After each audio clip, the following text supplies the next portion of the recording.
model of the upper limb, and we are going to study the anastomosis of the around the elbow joint on this model. Let's identify the sides first.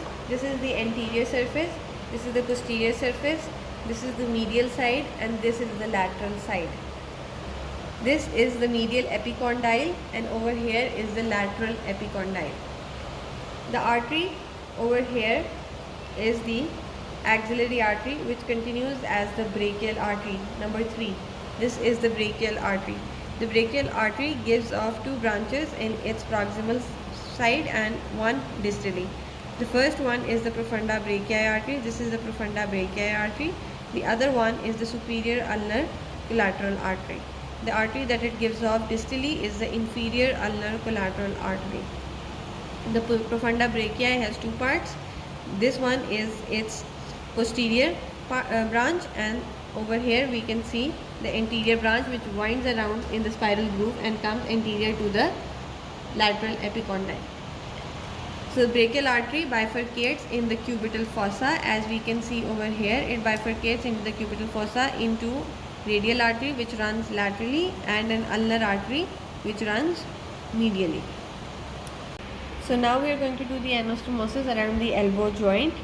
The anastomosis around the elbow joint, we will divide it into parts. The first we will look at the anastomosis around the medial epicondyle. There is one that is in front of it and one that is behind it.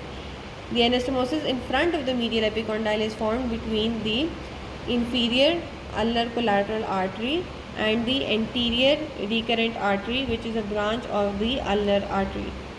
This is the inferior ulnar collateral artery, and this is the anterior recurrent artery, a branch of the ulnar artery. The second anastomosis around the medial epicondyle is behind it, which is formed between the superior ulnar collateral artery and the posterior recurrent artery from the ulnar artery.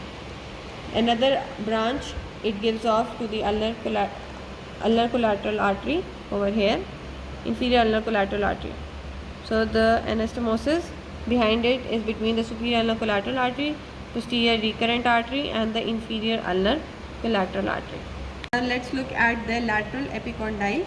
There are 2 anastomoses again, one in front and one behind the lateral epicondyle. The anastomosis in front of the lateral epicondyle is formed between the anterior descending branch of the profunda brachii artery, which was winding around and coming anteriorly. It anastomoses with the recurrent artery from the radial artery. It is known as the radial recurrent artery. This is the radial recurrent artery, which can be seen coming from the radial artery. It anastomoses with the anterior descending branch of the profunda brachii artery. So now we have turned the model posteriorly to look at the anastomosis behind the lateral epicondyle. So this was the profunda brachii artery, and this is its posterior descending branch. This posterior descending branch of profunda brachii artery is anastomosing with a branch from the posterior interosseous artery. This is the interosseous artery. This is the posterior interosseous artery, and this is the anterior interosseous artery. The posterior interosseous artery gives off a branch which anastomoses with the posterior descending branch of the profunda brachii artery behind the lateral epicondyle.